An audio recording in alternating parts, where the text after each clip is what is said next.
2025 June நிலவரப்படி கல்வி அமைச்சின் கீழுள்ள 47,855 ஆசிரியர்கள் குடியிருப்புகளில் 17,524 குடியிருப்புகள் காலியாக உள்ளன என்று கல்வி அமைச்சர் ஃபட்லினா சீடேக் தெரிவித்துள்ளார்.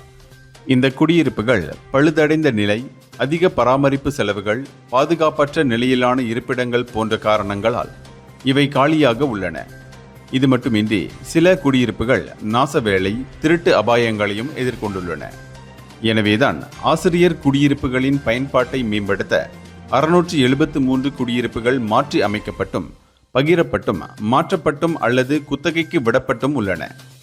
மேலும் குறுகிய கால தீர்வாக குடியிருப்பாளர்களை குறைந்த ஆட்கள் தங்கியிருக்கும் குடியிருப்புகளுக்கு மாற்றுவதும், காலியாக உள்ள குடியிருப்புகளை வாடகைக்கு விடுவது, குத்தகைக்கு விடுவது அல்லது தங்கக்கூடிய நிலையில் இல்லாமல் இருந்தால் இடித்து தள்ளுவது போன்றவையும் அடங்கும் என்று அமைச்சர் கூறினார்.